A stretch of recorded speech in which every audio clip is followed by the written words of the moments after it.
So in this first round, I have not been to the world's biggest ball of paint. Oh, you haven't? You haven't? I know, but I know Jessie has. I was just there a few months ago. Wow.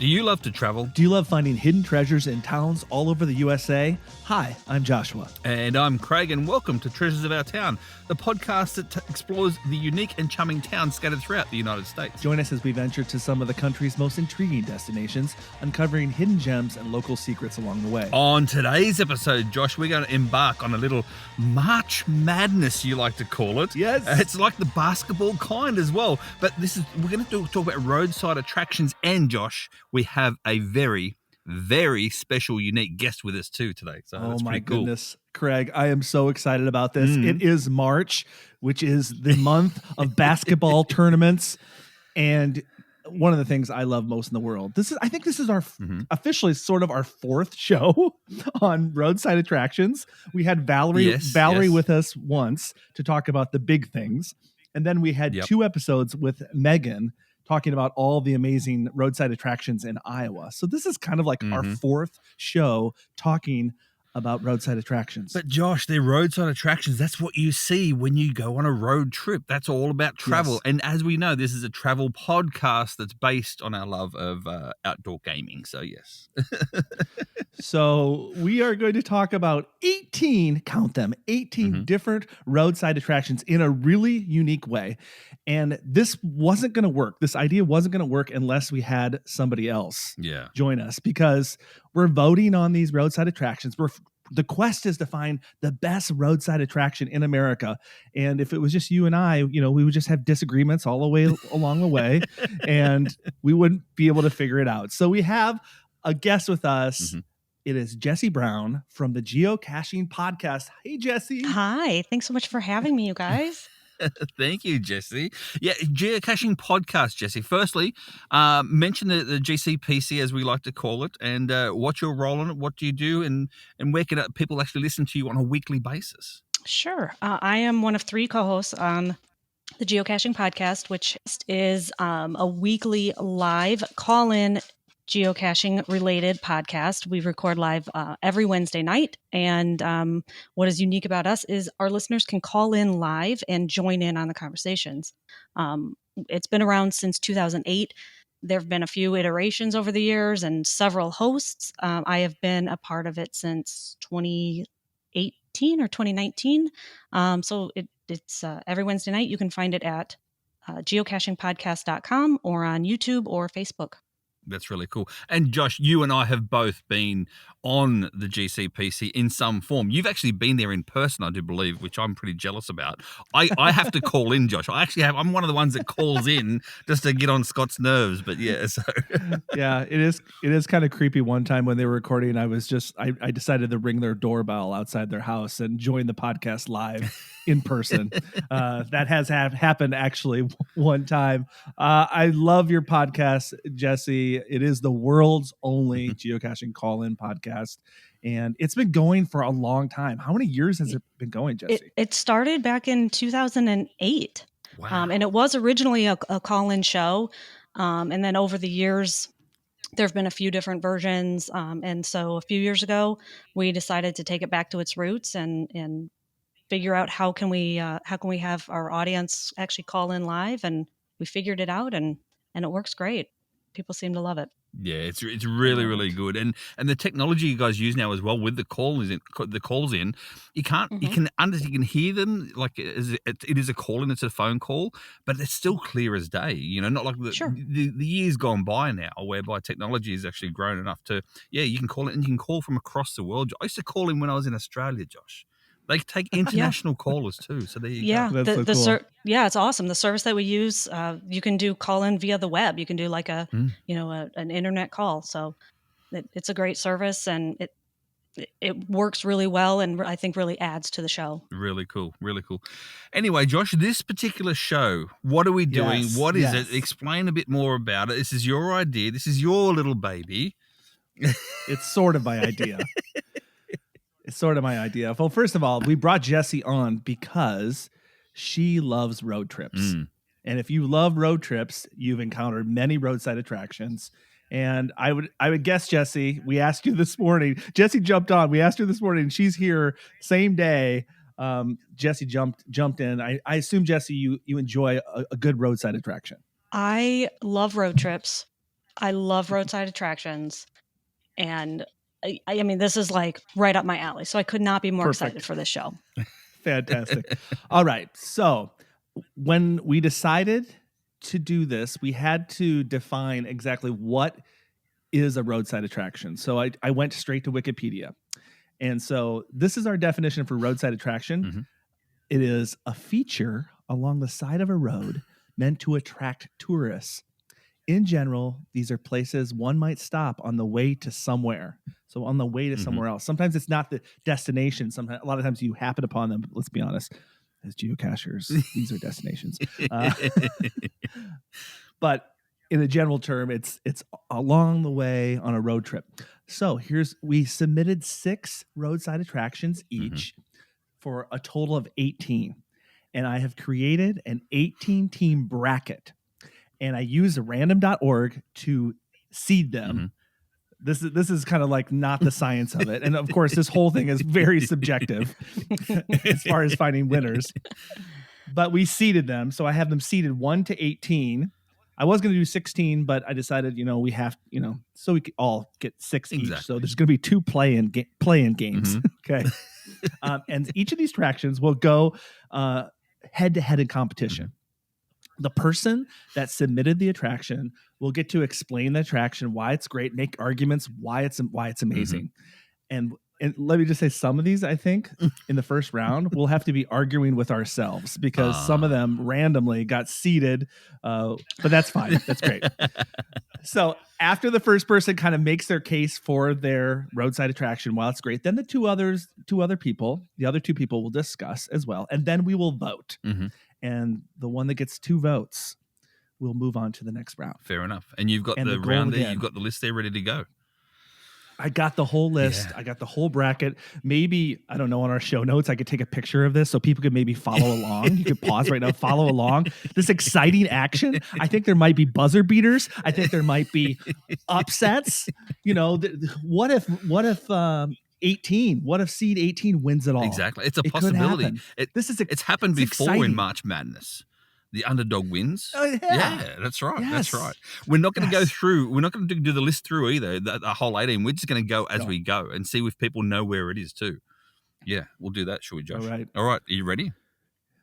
I'm ready. Let's go. Let's get into it. Our play-in games. We have seed number 15 versus seed number 18. Seed number 15 is my entry, and that is the Corn Palace in Mitchell, South Dakota, versus the world's biggest ball of paint. Is that yours as well? Yes, it's mine. Right off the bat, I have to make some choices here. Yeah. And here's the crazy thing. Oh, this is another thing. If you submitted it, it's probably good if you have visited it, but not necessarily. True. So in this first round, I have not been to the world's biggest ball of paint. Oh, you haven't? You haven't? I know, but I know Jessie has. I was just there a few months ago. Wow. But I have not been to the Corn Palace, and I'm planning a trip, and that's on the route. Okay. So I'm super curious to hear what you have to say about this. I saw it today and went, I need to know all about this. Okay, let's talk about the Corn Palace first. Okay. Seed number 15.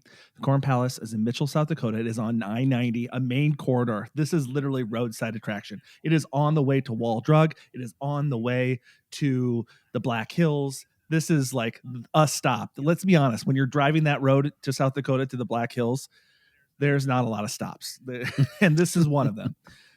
So get this. The Corn Palace was built in 1892. It is so old. And Craig, Jessie, this is a palace. It's a literal castle made out of corn. Like, not made out of corn, but the outside is filled with corn, like murals. It's like folk art. Oh. And it's beautiful.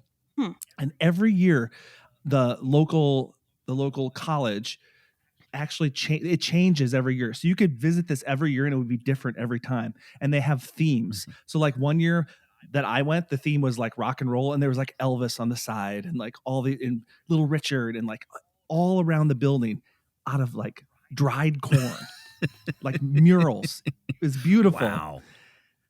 Like right now it is it's famous South Dakotans. That's what they have right now. So there actually were 3 corn palaces. So the palace just got bigger and bigger. They just kept making it bigger and bigger. And you can actually go inside the building, and it's a really actually nice basketball arena. And it's listed in the top 10 best places in America for high school basketball. So get this how many people visit the Corn Palace every year? 500,000 people. What? Wow. Visit the Corn Palace every year. This is not little. It is a giant building. I would encourage you. I'm going to do it. Pull up pictures. It is just a sight to be seen. And get this. I can't believe this. Geocaching note.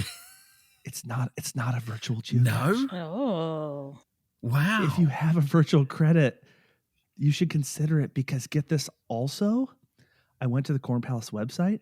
It has the most high def webcam I've ever seen. Like if you go to the page, it's literally like 4K right in front of the building. Yeah. So you can't hide webcams anymore, but you could maybe make the virtual webcam virtual webcam. Yeah. Maybe. Yeah. Absolutely. So that's the Corn Palace. Wow. Okay. Wow. Do you have any other questions about the Corn Palace? I've been there. So they use it for sporting events. It's like an actual arena, and it's just the outside is decorated in this elaborate way. Right. Okay. It's basketball games, festivals, concerts. It's just a big community building. Huh. But do they have? I was going to say, do they have like an actual shop? You know, where you can buy corn and you buy all the. Across the street, there is a pretty epic museum. Oh, okay. Yep. It's interesting. A lot of these places do have museums. I mean, it has 500,000 visitors a year. That's a lot. They've got to capitalize. And again, a lot of people stop there. Like if you live in Minnesota, a lot of people go to the Black Hills. You got to stop to the Corn Palace. I almost put Wall Drug, but I thought this is more quirky. Okay. All right. That might go back on my road trip list then. There you go. All right. Seed number, that was 15 against number 18, which is the world's biggest ball of paint. And I have not been to this. It's in Alexandria, Indiana. And it was started, get this, the ball of paint was started in 1977. Jessie. Yeah. Well, that's the year I was born. It's 47 years old. Yeah, no comment. Sorry. Created by a man named Michael Carmichael and his wife. His wife's painted it 8,000 times herself. And this is my favorite part about it. This is why I want to go. First, of course, it is a geocache. Jessie, is it a virtual or is there There's an actual geocache there, a physical cache. It's an ammo can inside the building. Oh, that's cool. It's very cool. But here's what I love about this. It's interactive. You can contribute to the ball of paint, and you can yourself can become a world record holder.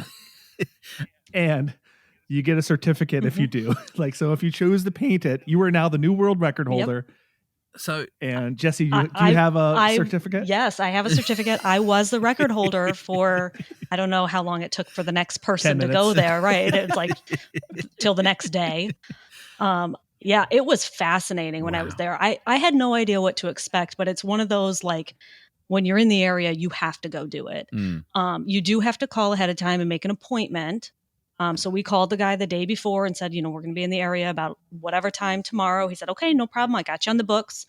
So when we pulled in, he was there waiting for us.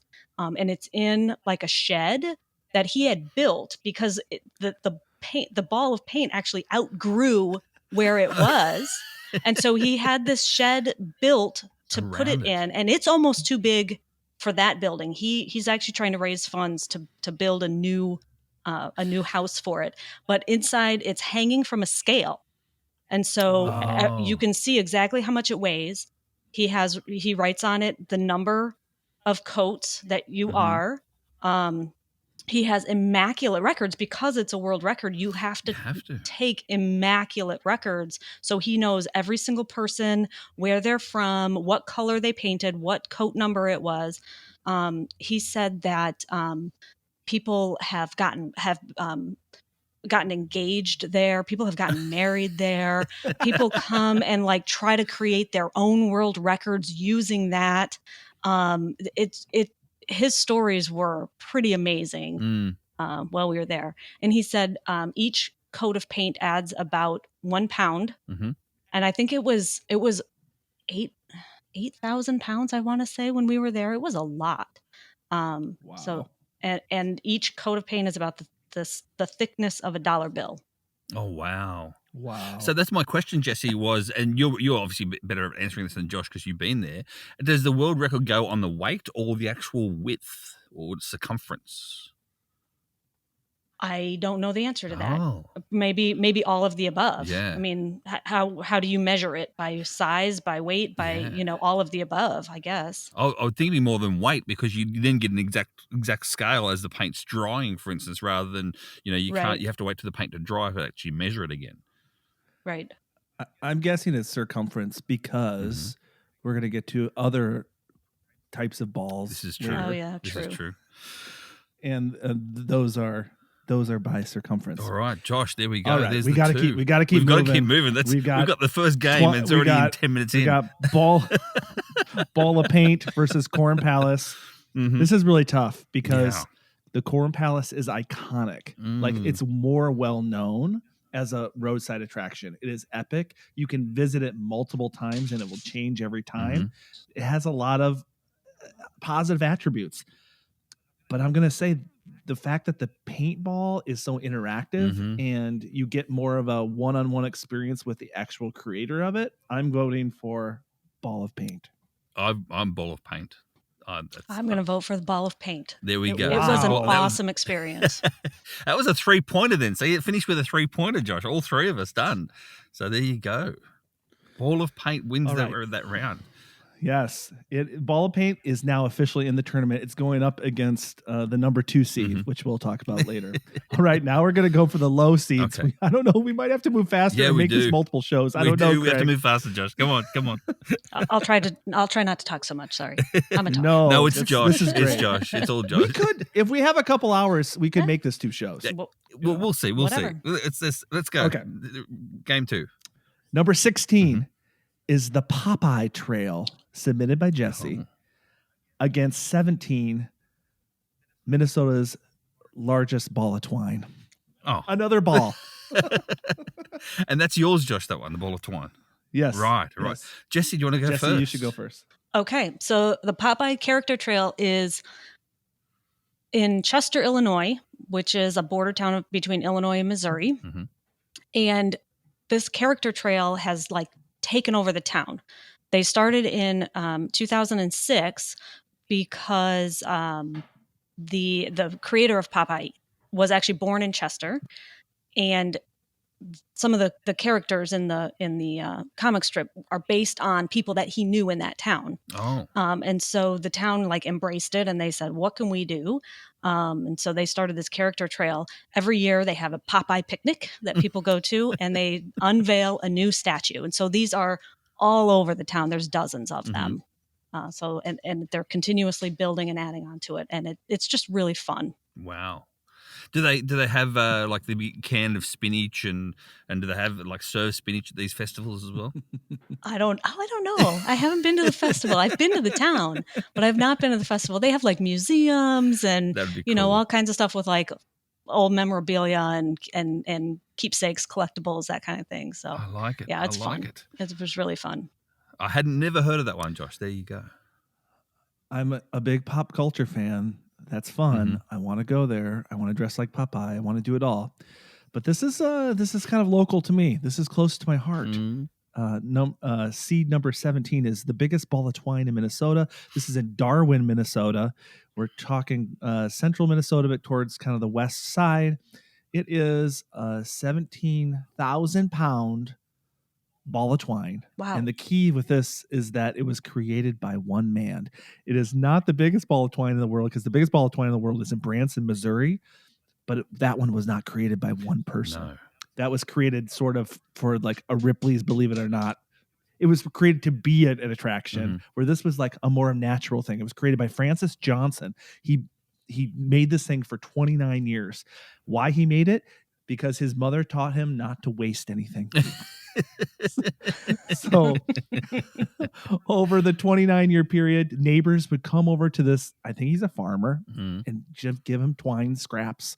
And it was in his front yard for years. And then they decided, you know what? We're going to roll this thing downtown to the gazebo. And it is in a piece of glass covered gazebo. Ripley's, believe it or not, tried to buy it, and they didn't sell out. They're like, you're not taking our twine ball. This is our twine ball. And it is best known because of the Weird Al song, The Biggest Ball of Twine in Minnesota. Wow. Wow. Do you know this song? No. Do you know this song? No. My gosh. Go to Spotify. Yep. It's hilarious. It's all about a family taking their whole family trip just to go see the biggest ball of twine in Minnesota. Of course, there is a museum there. And here's the sad thing. Francis Johnson, he died of emphysema. Oh. And he wasn't a smoker. So they believe that he got emphysema because the twine ball dust. Yes. Sure. Yeah. The twine ball killed him. Wow. The love of his life ended up killing him. Wow. There you go. Wow. Wow. All right. Are we going to get to the votes? And can I just say one more thing about this? Yes. The mayor of Darwin, Minnesota, his name's Josh Johnson. Oh. Now we know who Josh is going to vote fact. for. I was to say. All right, fact. Jesse. Who's I'm just going to say it. I'll say first for me, I'm voting twine ball because close to my Jesse? heart. What are you saying? All right, I gotta go for the Popeye character trail. So you're the tiebreaker. Ooh, I'm Josh. I've heard of the ball of twine, but the thing for me about the ball of twine is it's the biggest ball of twine in Minnesota, and there's so many other ones around that's built by one person, built by a township, built by this, built by that, heaviest and longest and thickest. Popeye's got it for me for this one. Oh. Yeah, Popeye's got it for me for this one. Okay, I accept that. Yeah. But I want you to know the biggest ball of twine in Minnesota in Branson was created by a lot of people. Yeah. And they said the only reason it's bigger, people in Darwin say this, the only reason it's bigger is because they didn't wind it as tight. Because it weighs way less. It weighs way less. 13,000 pounds opposed to 17,000. Wow. So you could argue it is the biggest ball of twine in the world. Yeah. But I will accept it. Popeye wins. Popeye wins that one. There you go. All right, Josh. Don't hold that against me with any of All mine. right. So let's go. Next one. Here we go. We're going to go 8 versus 9. 8 is the Enchanted Highway, which is yours, Craig, right? Yeah. Against the Fremont Troll in Seattle, Washington. Oh. You go first, Craig. Okay, Enchanted Highway. It's located in North Dakota itself. It's a scenic drive along the Highway 94, and you'll eventually come across the world's largest scrap metal sculptures. So again, this is all about the sculptures. Very similar to the Popeye sort of stuff as well. But this is talking about a dream landscape. It's got massive man-made sculptures extending 32 miles long. Wow. So this isn't just like your roadside attraction where you stop and go. This one here, you appreciate it for 32 miles in length. It's a full route between Regent and Gladstone in North Dakota. It started in 1989 by a local artist, hoping, again, like always, driving attention to the town, getting more people through the town itself. Nowadays, it's thousands upon thousands of people every single month. So that's what goes through and sees the town. The newest sculpture itself is Geese in Flight. And it's the world's largest scrap metal sculpture with the actual geese themselves as well. And other famous ones are Grasshoppers in the Field, the Tin Family, and Theodore Roosevelt. So there you go, 32 miles long worth of roadside attractions. I'm looking at pictures right now. It is beautiful. Yes. It's like real art. Yes. Yeah, real true art. But let's talk about real art, shall we? Let's talk about the troll under the bridge. That is also art. This is the Fremont Troll in Seattle, Washington, in the Fremont neighborhood, which we've had a show about. We've talked about him extensively. I don't have to say much about it, but the troll is 18 feet high, weighs 1,300 pounds. It's made of steel rebarb, wire, concrete. It's crushing a real VW bug, Craig. I know. Jesse. I've been there. I've seen it. I've been there. I think we've all been there. Yeah, yeah. It's a really cool neighborhood. I mean, it's just, like, yeah, you could argue this is a destination, not a roadside attraction, right? Here's some fun facts that we didn't talk about. Do you know that they made a chia pet out of the troll? They did. You could buy a chia pet of the troll. There you go. It's a movie location. Mhm. It was in the movie 10 Things I Hate About You. Mhm. And get this. I found out this. Did you know the Fremont Troll has a nephew What? named Bowie? Yeah. The Seattle Kraken, the hockey team. Yeah. Their mascot is Bowie, and he's the Fremont Troll's nephew.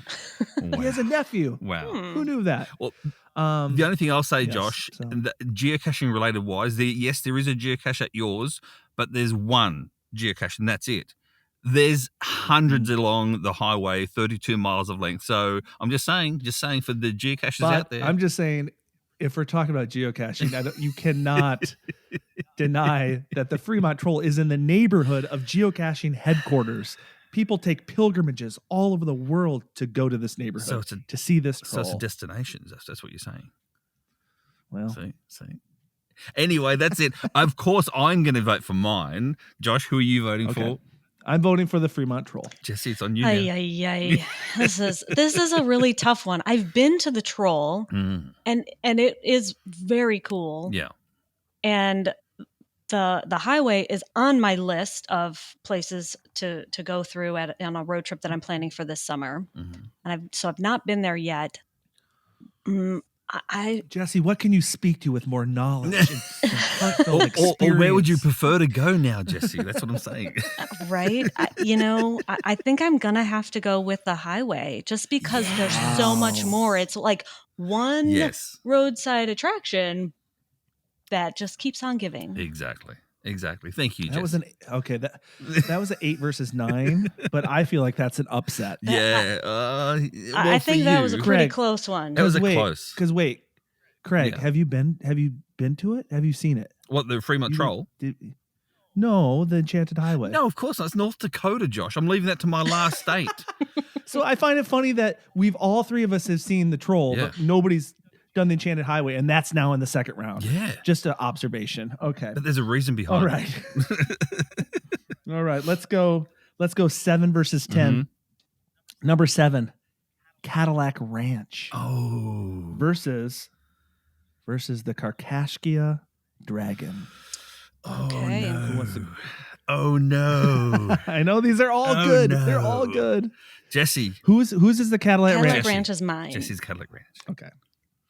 So the Cadillac Ranch is off of Interstate 40 right outside of Amarillo, Texas. It's an art installation that was made by an eccentric millionaire. It consists of 10 graffiti-covered Cadillacs that are half buried, nose down in a field. So I'm sure you've all, if you haven't been there, you've seen pictures of this Cadillac Ranch. They're all lined up, all perfectly aligned, same angle. They're all, I think they're all facing west. There's like a method to the madness I don't understand. And visitors are encouraged to add graffiti. So people bring their cans of spray paint and they, do their art all over it.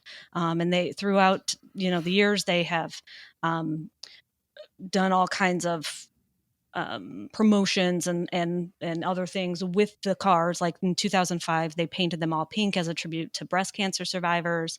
There was another one, some friend of the owner passed away, and so he painted them his favorite colors, and they've done all kinds of cool stuff like that over the years. And they also think that this art installation is inspiration for other art pieces, like the VW Slug Bug Ranch, which is right down the street from this.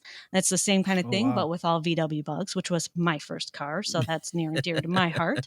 And of course, there's Carhenge in Nebraska. So yeah, Cadillac Ranch. Josh, you've got this one. You've got the next one. What is it? It's the dragon. Yes, the Carcaskia Dragon. Kaskaskia. I might be pronouncing it incorrect. It's in Vandalia, Illinois. Yeah, it's Kaskaskia.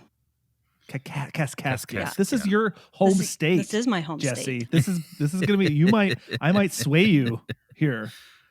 Have you been to this dragon? Have you? I know, Craig, you have. Yeah, Yes, you've been to the dragon.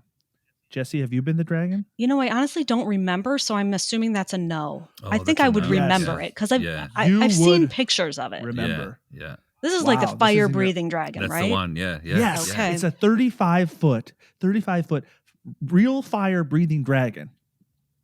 It's again, another reason I love this thing is that it's interactive. You go into the liquor store or the hardware store, you buy some tokens. They actually used a used car wash like pay box to put the money in, and when you put the money in, it actually blows fire. There's a knight That is awesome. facing it. There's a knight facing it, like amazing photo opportunities. There's a little camp area, and I think the reason that it's there is that it's also a place that you can buy propane because there's a camping area. It's literally roadside attraction, and it's amazing. And there is, of course, a geocache hidden on the dragon. Yeah. Under his left this leg. Thing, Spoiler, under his left leg. This thing is so cool. It's probably, if I'm comparing the Cadillac Ranch, this is lesser known, I would say. It's only been around since the 90s.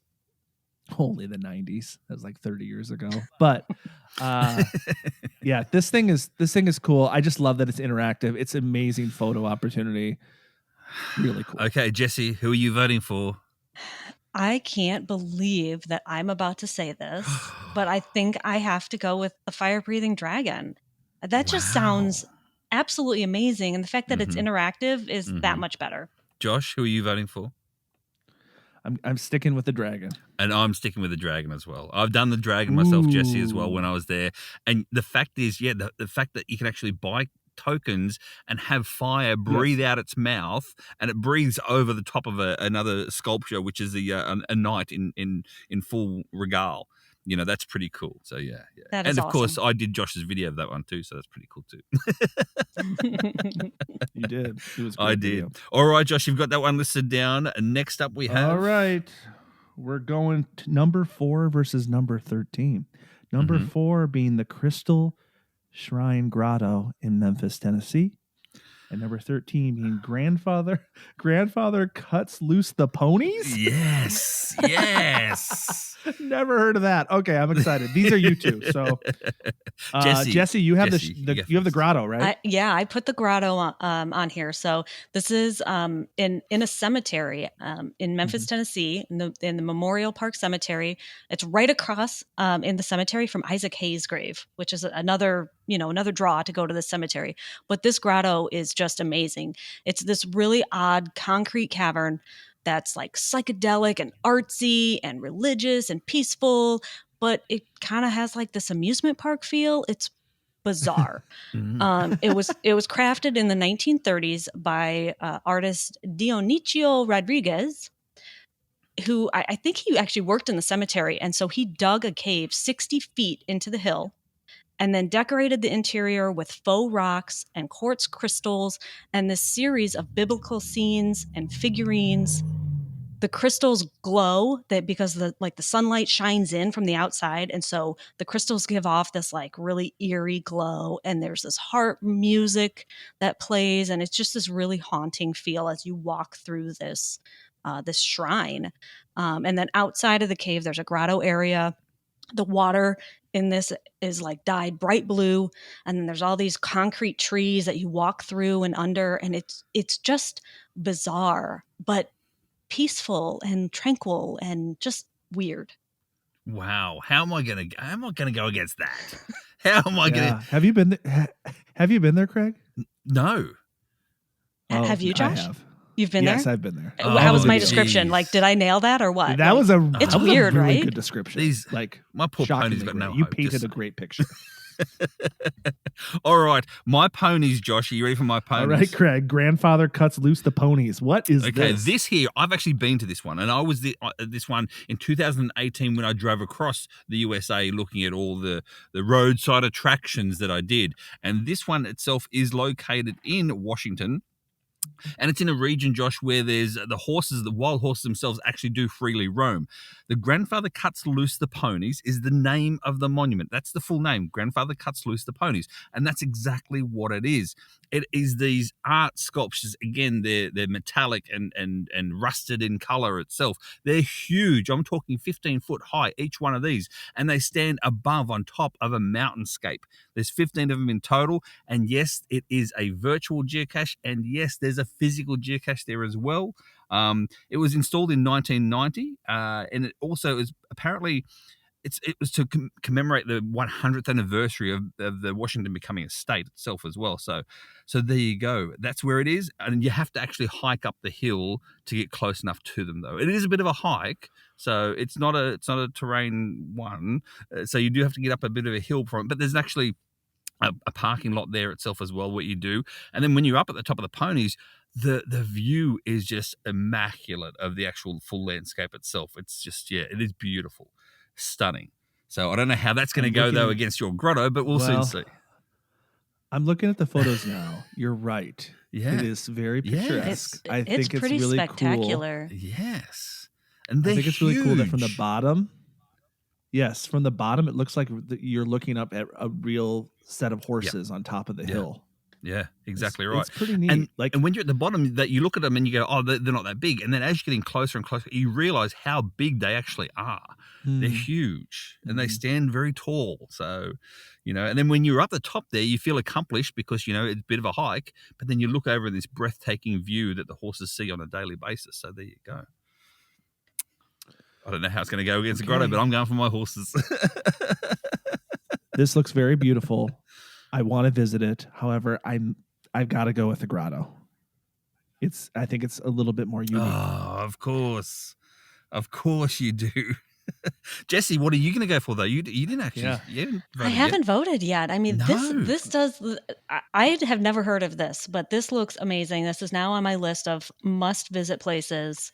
But yeah, I put in the grotto, so I feel like I kind of need to vote for this. But this is pretty darn spectacular, though. That's all right. I can take the loss. I can take it. But I'm just happy that I've actually been to the ponies, and you two haven't, and yet you're the two Americans. So I'm happy with that.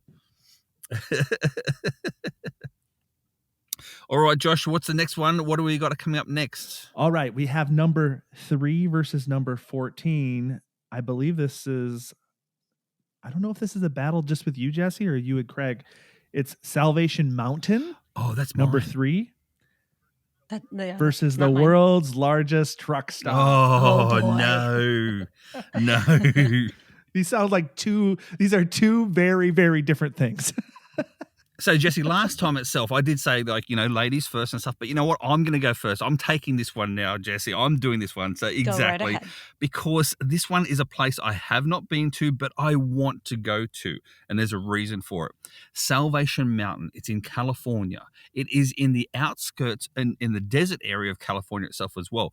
What it is an actual mountain made by one guy, made by one person. He was a Christian faith, and it's all about how the Lord has saved him and his nomadic life. See, so nomadic. Oh, he's a nomad. He's a van lifer. Look at that. See, and so what he's done is he's created this little town out there. So the actual mountain is painted. It's all fully it's dirt and paint, and it's all roped off now. And there's caretakers for it, because he's unwell at the moment. But what they've done is they've actually built their own city around it. Not a city, but a little town around it that they've got no electricity, they've got no plumbing, they've got nothing at all. They're all pure nomads out there living off the land and living amongst themselves. And it all started because of the Salvation Mountain. So, yeah, van life mecca out there. So that's the reason why I had to choose this one and think to myself, well, you know what? It is a roadside attraction, but technically I probably would now class it as more of a destination, if anything. So, because you go there for that reason and to see how people live as pure nomads. So, yeah, there you go. That's the Salvation Mountain. Craig, was this featured in the movie Nomadland? No. Was This one, it wasn't featured in Nomadland. This one, no. No, but this has been featured though on several different van life YouTube channels, etc. as well. So yeah, yep. Okay. I had not heard of that. That's very interesting. All right, so you have the van life mecca. Mine is the truck mecca. This is the world's largest truck stop. It's off of Interstate 80, just outside of Walcott, Iowa, which is just west of the Quad Cities. It was established in 1964.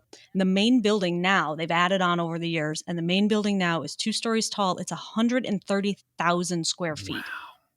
That's, I mean, that's huge. It's actually been dubbed a small city, or some people call it a trucker's Disneyland.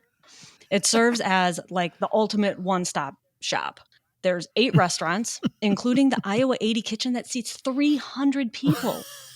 There's a barber shop. Wow. There's a chiropractor. There's a convenience store, a custom apparel shop, a dental office, a dog washing station, a gift store, a laundromat, a library, a movie theater. I'm not done yet.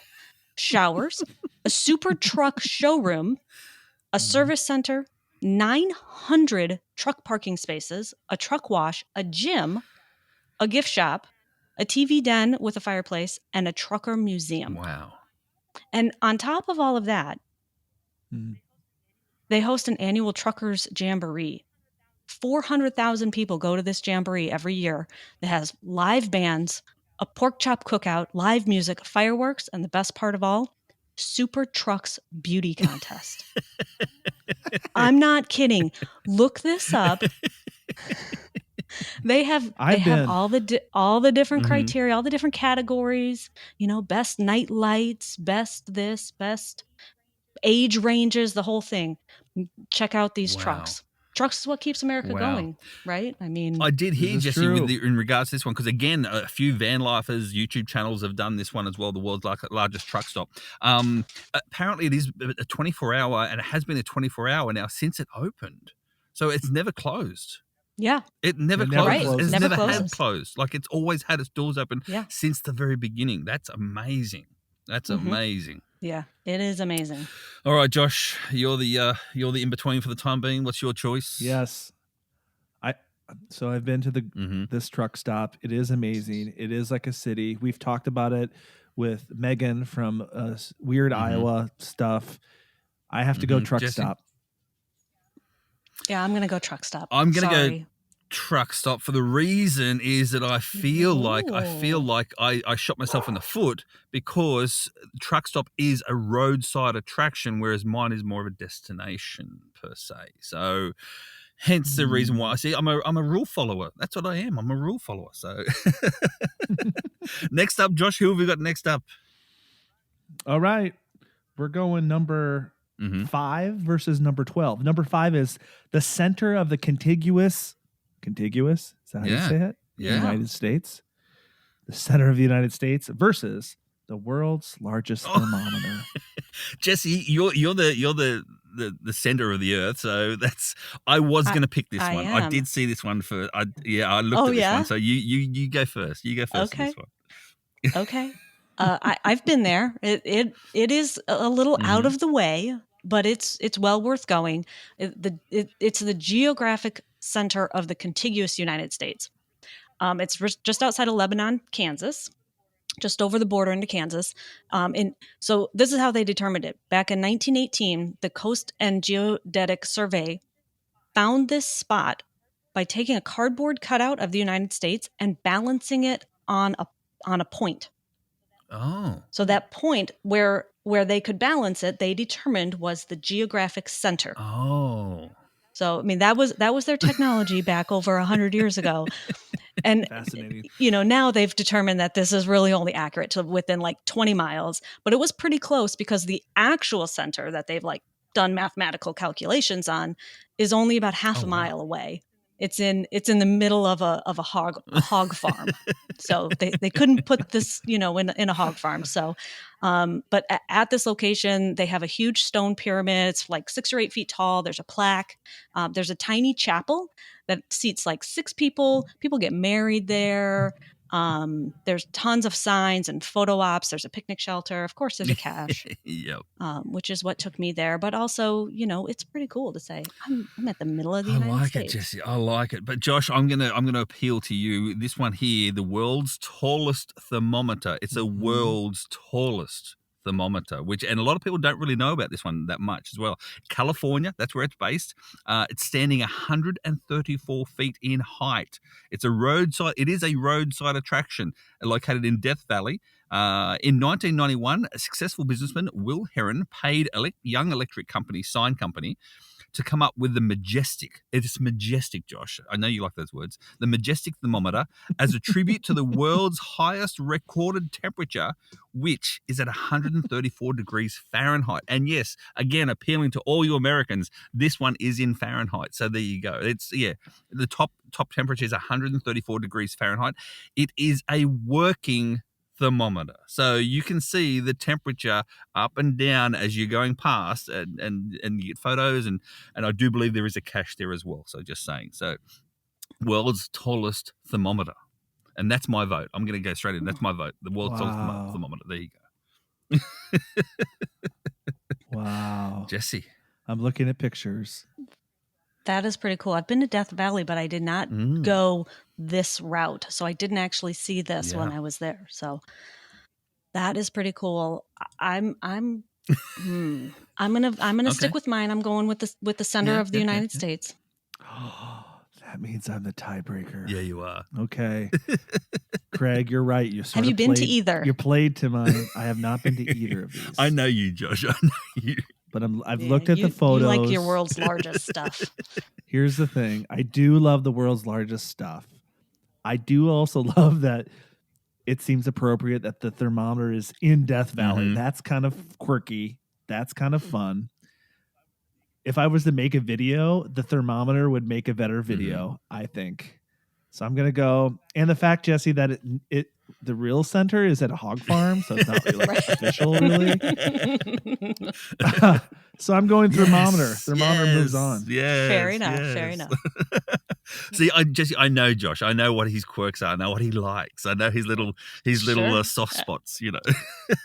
Yep, absolutely, and I do agree that would make a better video. Next All up, right. Josh. We got 6 versus 11. This is a Jessie versus Craig again. Okay. Standing on the corner versus at number 6 versus the Dog Bark Inn. I'm gonna go. Now my time to hook Jessie. Just saying. Okay, Jessie, you can go first. All right. So Standing on the Corner Park is exactly what it sounds like. It is in Winslow, Arizona. It's located right along the historic Route 66 downtown. It's owned by the city. It was made and dedicated in 1999 as a tribute, obviously, to the song "Everyone Loves to Hate" or "Hates to Love," or everybody knows the song. And it's just kind of cool. Like, you go there and it takes you back. Right on the corner, it's a brick patio type area, and there's a bronze statue with a 70s era rock star with his guitar standing in front of a mural. And in the mural, there's a window reflection with a woman driving in the red flatbed Ford. And then, of course, parked out front on the street, there's a flatbed Ford sitting there. And it's really cool. And then right in the intersection, there's a huge Route 66 painted on the road at the intersection. Just cool. Kind of fun. Really cool. Great photo op. Wow, there you go. Well, Jessie, you're going to love this one because I know you've got your two little pups and they're running around now for you. This is called the Dog Bark Park Inn. Dog Bark Park Inn. And yes, you can stay there. It is actually an Airbnb. This is a bed and breakfast, and your bed and breakfast will never, ever be the same again if you visit this place. You don't have to actually stay in a 2-bedroom accommodation to appreciate it itself. So it's located in Cottonwood in Idaho itself. It's alongside the Highway 95. It is a beagle-shaped hotel accommodation, a huge, large beagle-shaped actual building itself. It is a hotel. It was established as the world's biggest beagle, in 30 foot in height.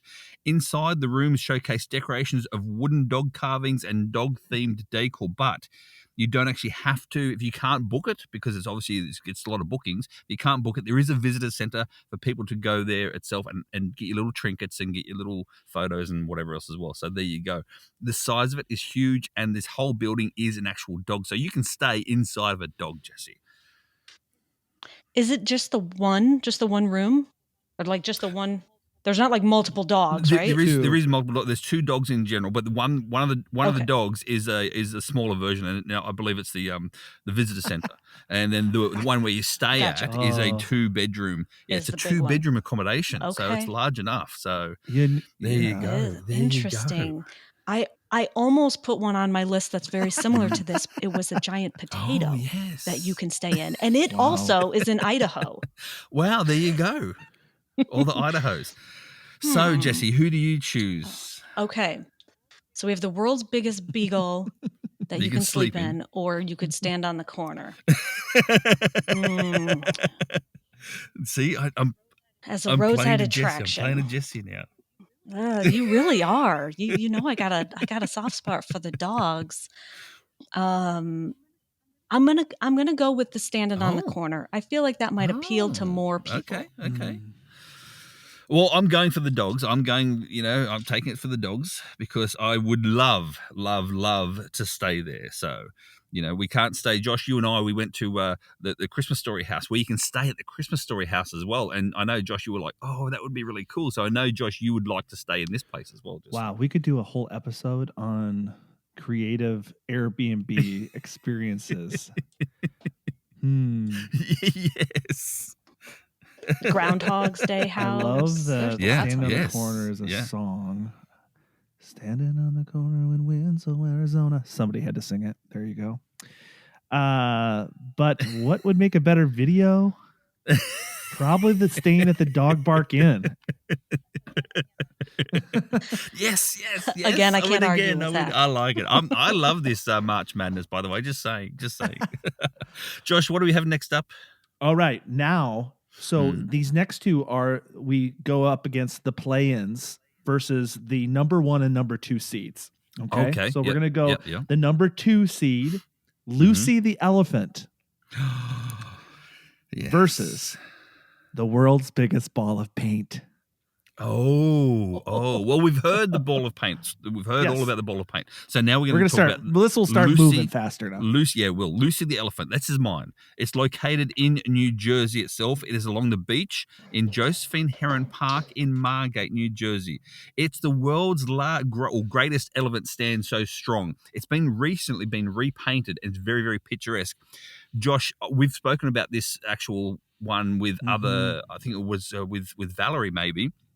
And you looked up photos, and Jessie, this one here, this biggest elephant, you can actually, again, climb inside of and walk up. There's stairs inside the elephant. But the best part about this, Jessie, is that in the behind part of the elephant, the tail is moved to the side slightly because there's a window in its butt, and you can actually look at its butthole. There you go.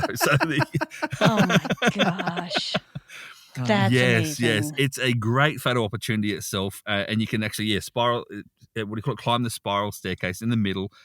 Definitely one of the weirdest American roadside attractions there is. And as I said, recently freshly painted.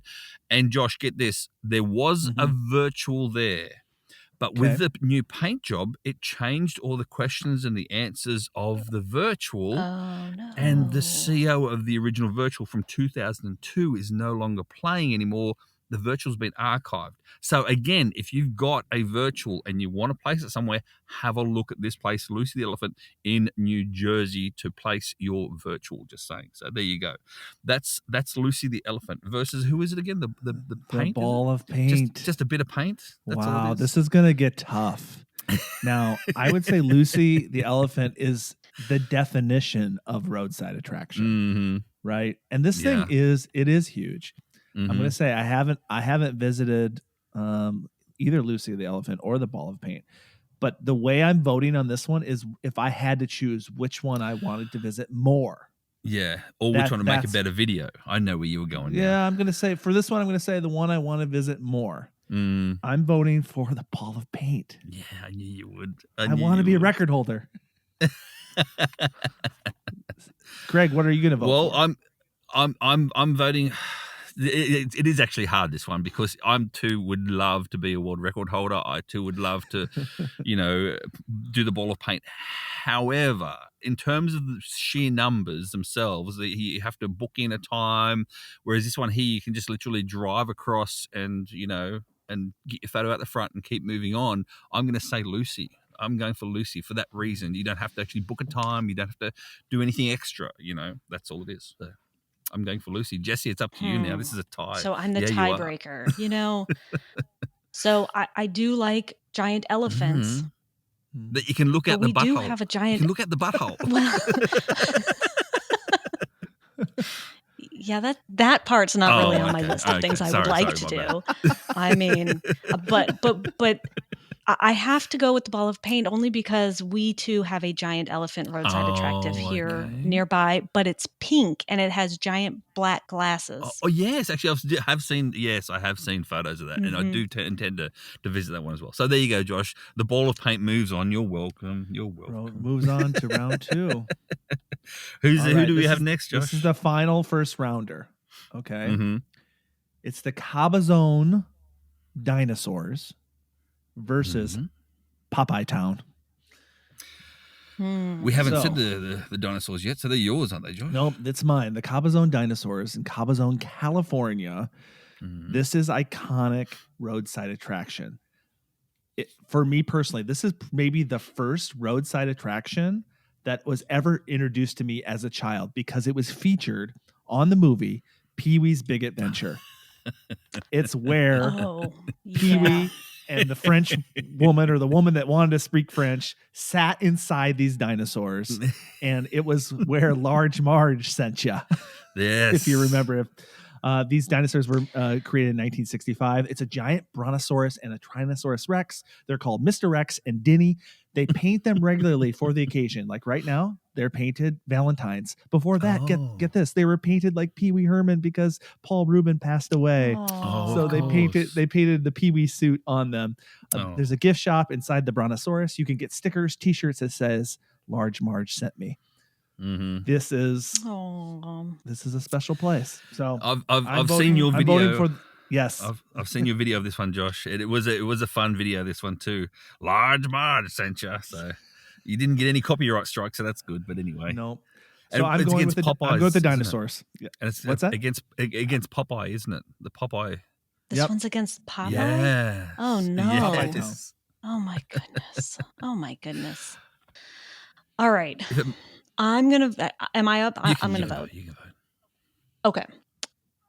I'm gonna vote for the dinosaurs, and the reason I say that is because I've been to Popeye. Yeah. And this is awesome. This is really cool. Yeah. I think that this is now on my list of places I need to go. Your show's so dangerous. I know, right? I know. Josh, to make it 3 for 3, I'm going for the dinosaurs as well. Purely for the simple reason is, I do believe this is iconic roadside attraction. If you say what's a roadside attraction, you can think of this in your mind straight away. So I do believe. Yeah. I mean, I would love to. I'm going to visit both, but the dinosaurs. And here's the funny thing about it. I'll just say this about this is I visited this location by accident. Because I was staying in Joshua Tree, and then I was going to visit somebody in LA. So I was just driving along, and all of a sudden I saw them, and in the distance, along the road, and I was like, "Oh my gosh, is that what I think it is? It's the dinosaurs from Pee-wee's Big Adventure." So I didn't even. It was not, as per our definition, it was not my destination. I happened upon it when I found it. Wow! All right. Wow! Very all right, Josh. Ready for round 2? Yeah, round 2. Now what do we got? Do you want me to go through where we're at, all the competition and what we have coming up, or do you want to just go one by one? Let's go one by one, just quickly. Just all right. Yeah. We're gonna go seed number 11 versus seed number 14, which was the world's largest truck stop versus Dog Park Inn. Oh no! Oh, it's gonna get hard, guys. It's getting hard. It is really getting hard now. I didn't realize it's going to be this hard itself. I mean, you've got, wow. They're so different. They are, but we need like you categories. Can stay at both as well. Like, it is. Yes, this is true. Well, I'll start the vote, and I'm going to vote for the dog park inn because I do believe that is more town related in terms of tourism than the other one's very commercial based now. It's like Buc-ee's, you know what I mean? Buc-ee's are everywhere, that sort of thing, but it is the world's largest truck stop. So would I go to the Buc-ee's and the world's largest truck stop, or would I go and stay in the dog park inn? I'm going to, dog park inn for me. Put me down for dog park inn. Okay. Jessie? I think I'm going to vote for the truck stop. I understand your argument, but I'm going to go with the truck stop. Josh, it's on you now. See? Wow. I've been it's to the not truck fun stop. being in that seat, just saying. I know. It's fun. It kind of is fun because you can decide. you have the power, and I like the power. I know you do. I've been to the truck stop. It is a city. It has a lot to offer. You can spend a lot of time there. Oh. But to me, the dog park inn is just a little more quirky, and I like the quirkiness factor. So I'm going to go dog park inn. Yes. I like it. So the dog park inn is our first one in the final four. Oh, boy. Okay. Oh. We're narrowing it down. Next up, Josh. All right, are you ready for the next one? Number 4, the Grotto versus number 12, the world's largest thermometer. Oh, no. Oh, yeah, again. This is fun, guys. Wow. I love this. Wow. All right, I'll start this time. I've been to the Grotto. Yeah. The Grotto is amazing. It is really cool. The thermometer, again, it gets the quirk factor for me. It's really quirky. I've never been to Death Valley. I would like to go there. Kind of your argument, Jessie. Like, I've been to Popeye. So I'm gonna go world's largest thermometer. Oh, Jessie. Grotto or thermometer? I'm gonna go Grotto on this one. So there you go. So it's up to me, and I sense a theme. Okay. Have you seen pictures, Craig? Have you seen pictures of the Grotto? You did the video. 100%. Yeah, I did the video for you. Yeah. I know what you're talking about. I edited your video. I saw it several times, Josh, as I went through and scrubbed through to see which shots look the best, which one's best to color grade. Because I'll say this as well, that the Grotto place, color grading that video, Jessie, was fun. It was really fun to color grade that video because the colors are fantastic and there's a multitude and every colors of the rainbow is actually there. But I'm still going for the thermometer. I'm set in my ways. I know. Even though it's in Fahrenheit, I'm still going to go for the thermometer. I think that's an upset. That's an upset. I wasn't expecting. I was expecting to be the only one to say. So do I. I think But I think that's an upset. But I want to go to both, just saying. Next up, Josh, we have... I just want everybody to know where we're at. Thermometer is now in the final 4. All right, next one. We've got seed number 18, Cinderella Story, people. The ball of paint versus the Kakaskia Dragon. Oh no! Oh! See, this is hard for 2 reasons. The main reason, though, is because they're both interactive. You both do something at that location for them to actually have an effect on you and your memories and your video work. Wow! Totally. Wow. Oh, okay. I'm going to start off with this. And as I said, I've done the dragon. Okay. I know what it's about. There's a geocache there. Not as big a geocache as what is at the ball of paint, but I'm going to say ball of paint because I want the world record. That's for me. I'd like to have a world record over just putting a coin in the coin slot and getting fire breathed upon you. Jessie, what's your thoughts? I think that I'm going to go with the dragon on this one for the simple fact that the ball of paint is, it's a little harder to get to. You do have to make an appointment. There's a little more involved. So these are both my submissions, the ball of paint and the dragon. I have been to the dragon. I have not been to the ball of paint. Oh, It's tough. You're right. It is more difficult. You have to make an appointment. But Craig, I'm with you. You get the world record. Yeah, you get that. For me, World's that's what it ball was. Paint. That's what it was. Yeah, biggest ball of paint. Yes. So it moves on. So there you go. Again, see, they're hard. They're actually hard. Yeah. Yeah. What up next, Josh? What do we have? The final four. So all right, down to the last four. Yeah, we got the Cabazon dinosaurs again. Versus number 8, the Enchanted Highway. Very similar. Oh, yes. Similar but different. Wow. Mm-hmm. All right, I'll start first. I'm happy to start first. For me, straight up put it out there, Enchanted Highway for me for one reason and one reason only. Well, actually, there's two. The main reason, though, it is the 32 miles worth of just roadside attraction all the way through. But the best thing about the dinosaurs is they're more iconic, you see. So what do you want? Do you want to see something that everyone else sees, or do you want to see something more, more tailored because you've heard about this on a great podcast called Treasures of Our Town? I'm not sure which one. But no, I'm gonna go for the highway. Jesse, your thoughts? Jesse, I'm gonna go with the highway as well for the same reason. It's 32 miles worth of attraction.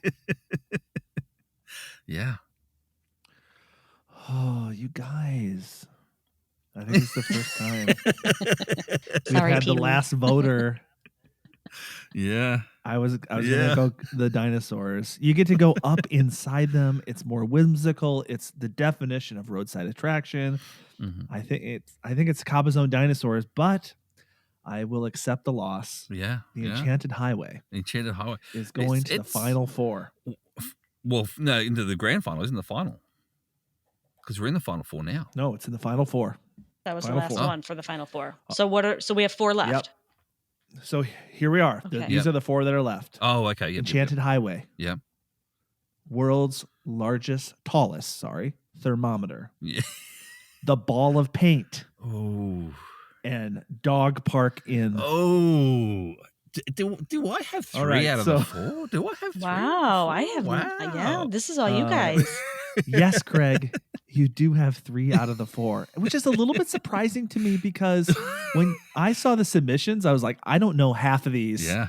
I don't know most of these that you're submitting, and maybe that's why they're in the final 4 because you have sparked our curiosity. I'm playing to my audience. All right. So let's do the first final 4 match. It is the Ball of Paint versus the Dog Park Inn. Oh, boy. Wow. This one's going to be hard. All right, I'll vote first. I'm going Ball of Paint. Sorry, Craig. Ooh, she's back. She's back on I'm the back Ball on of the Ball of Paint. Well, I voted against it last time, so now I kind of feel bad. I got to give it a pity vote. Oh. Yeah. So what's Jeeps and that going to say, Jess, about this decision you just made? I'm going to let them know. I'm just let you know. Jeeps and Roxy can sleep in my travel trailer with me. There you go. We don't need to pay for an Airbnb. Well, Josh, I'm going to give you again the chance to make the decision because I'm going for the dog park. Okay. Because I'd like to stay there. I would like to stay there too. It's really cool. That is pretty cool. Oh, this is tough, but I'm going for the Ball of Paint. I knew you would. Jeez. Wow, there we go. So the final semi-final, Josh, we have the thermometer. The thermometer versus the Enchanted Highway. Two very different things. My goodness, this is very tough. different mixes.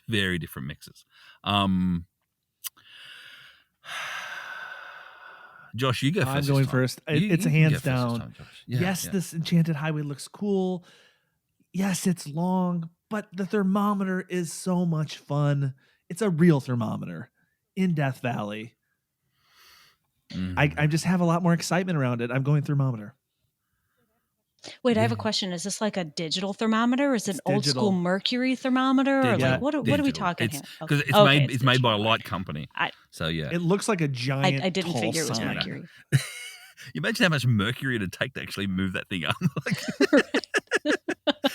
Yeah. Oh, and then it Yeah. spills. You Poisons have all- mercury poisons everywhere. everyone. Oh, that would be bad. Poisons the ground and no. That would be awful. Okay. All right. So we have Enchanted what now? Highway. The thermometer against the Yes. highway. Yes. I'm gonna stick with the highway on this. 32 miles of attraction. Craig, these are both yours. Yeah, I know. I'm going to make my decision, and my decision is purely based on one thing, and that is a little bit of what would you call it? Tactic, and that is I'm going for the highway because I feel the highway has got a bigger possibility to beat the come polar on, paint than what the thermometer come does. on! So- You can't look ahead. No. You can't look at the competition. No. I was going to go highway, Josh. Okay. I was going to go highway. The simple reason is I do like the fact that it is 30 miles long. Like, that's, and you can imagine if you had kids in the back, for instance, in the back seat, and you could just slow down at each one, and it keeps them excited all the way there, So, yeah, that's my choice. So there you go. Okay. So in the grand final, we have. This is the final. I'm taking pictures. Mhm. I'm looking at more pictures of the Enchanted Highway. Wow. Yes. It's just like, it is like several roadside attractions. Yes, all into one. All into one. So we've got you don't have to book a time for it. We've got the Enchanted Highway versus the world's largest ball of paint. Let's see. So the ball of paint is my submission, and the Enchanted Highway is your submission. So we should.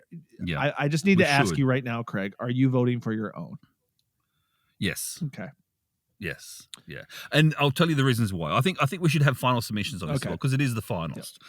So for me, the Enchanted Highway, the reason why I'm going to the Enchanted Highway itself, number one, is it's in North Dakota, which is a rare state. And would you believe it or not, that if you go to North Dakota as your last state and you go to the Visitors Bureau in North Dakota and declare, this is my 50th state that I've been to, or 51, including DC, but this is my last state across the USA, they give you a special prize to make it the last state. Wow. So there you go. In North Dakota only, not South Dakota, North Dakota only. So it's in North Dakota. So not that many people will attend and go there per se compared to other states.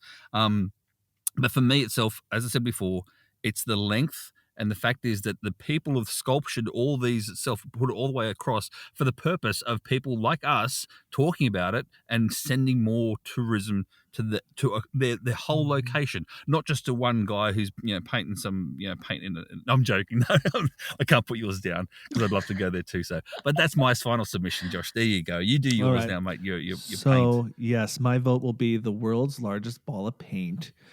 Not only is it interactive, not only is it a world record holder, so it checks many of the boxes. Interactive, world record holder. You get your own certificate, and it, similar to the toilet seat museum, I would guess, Jesse, that part of the kitschiness of it is your interaction with the guy who made it.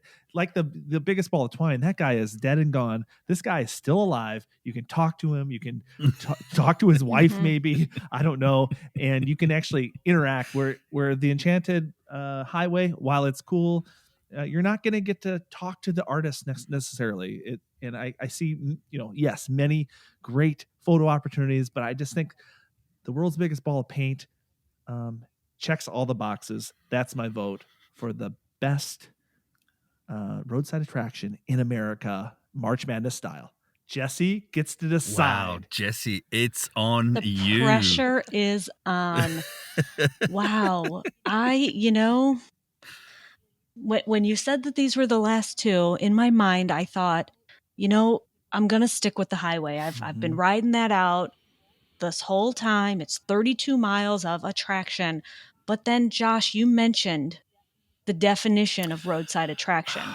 But Jesse, you voted against the paint once already. She's done that before. This is her time, Craig. Let her finish. Don't you know me? I'm very indecisive.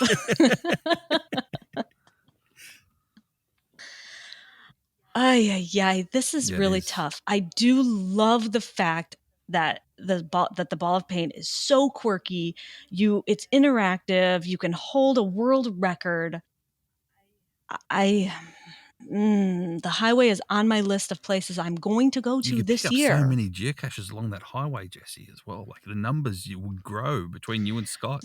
The highway, I'm arguing with myself in my head. The highway is in North Dakota. I actually really like the state of North Dakota. I've been there many times. There's some really neat places to see. It's a beautiful state. Indiana, on the other hand. But it's more centrally located. I've been to Indiana. It is more centrally located. You get a tourism thing if you go to North Dakota for the last day. That's in Fargo. That's a different roadside attraction. You get that gift at the wood chipper in Fargo. In Fargo, that's a neat place too. I think I'm going. Yeah. I might change my mind later, but I'm gonna go for it. I'm voting for. I knew you were going that way. Wow. I had 3 out of the top 4, and I'm still coming in bridesmaid. That's impressive, though. Mine were knocked out early. I thought I had really good submissions, but no, they were duds. As I said before, Jessie, I think I just appealed to the 2 of you in 2 different ways, so that's what it was. Very true. Very true. I've added several more places to my list of must visits. So. Well, so there we go, Josh. Look at that. The number 1, the champion of 2024 roadside attraction March Madness is the biggest ball of paint. Which can't make another. So the ones we mentioned in this episode, Josh, for 2025, we can't have any of these in the 2025. It's official. So they're all ruled out now. We need to make this a tradition. Jessie, next March, will you please come on the show and we can do this again? Absolutely. I will pencil it in right now. No, I'll pen it in. I love it. Or you could paint it because you are a world record holder of the world's biggest ball of paint. All right. This was super fun. Jessie, thanks so much for joining us. The show is a little bit longer, but hopefully it captured your attention as much as these roadside attractions would capture your attention as you're driving by them. So, Jessie, thanks for coming on the show. Where can people find you again? So it's the Geocaching Podcast. Is there other places they can find you online? Geocachingpodcast.com is the weekly podcast, all things geocaching related. I also have a very sporadic blog, shortyknits.com. My caching name is Shorty Knits. And you can find me on social media at Shorty Knits on Facebook and Instagram are the 2 that I use the most. Or I think that's it. GCPC and Shorty Knits. Awesome. Wow, that's cool. That's really Greg, cool. This weekend you're going somewhere without me. I'm so jealous. I am. I'm so jealous. I'm going to California. Josh, and I'm going to be there for the Munzee Madness events with Rob, the president, along with Lou, along with Craig, the CEO of Freeze Tag, Mari and Tamara is going to be there as well. So that's really cool. So yeah, I'm going over to the Munzee Madness mega events over in California. So if you're over that way or want to come and you're a Munzee player, come and join me. I'll be there. Even if you're not a Munzee player, you can learn about Munzee. Yeah. Exactly. You're not coming that way, Josh. No, I'm going to try and catch you again. Finally. I just had too much fun at Bamarama that I can't go another weekend of fun. It's just too much fun. This is true. You've got to work. So there you go. So, speaking of work, by the way, Josh, as well, we forgot Jessie. You're a Patreon of ours. Yes, I am. We do thank you for your patronage as well. So, absolutely. Yes. And Josh, what if people want to become a patron? How do they do it? If you've been enjoying our podcast, if you've gotten value, you learned about the Dog Park Inn. You didn't know about it before. You're getting value from us here at Treasures of Our Town. Consider supporting us. Help us create even better content. Keep it free for everyone. So please consider joining us at patreon.com/Treasures of Our Town. We'd love to see you over there. And so next episode, Josh, we're actually going to go from Bamarama and the Gulf Coast. That's where you and I are going to be. And that's where we're going to be recording itself as well. So how can people actually find us if they want to contact us, Josh? Feel free to reach out to us at Treasures of Our Town podcast@gmail.com. Let us know your favorite roadside attraction. And you can follow us at Facebook, Instagram, Twitter, and YouTube. So that's our show for today. Please subscribe, rate, and review on your favorite podcasting app. And as always, Josh, may your travels always lead you to the most unexpected and amazing hidden gems like the world's biggest ball of paint. See you next time, everybody. Thanks, Jessie, for being on the show. Thank you, Jessie. Bye.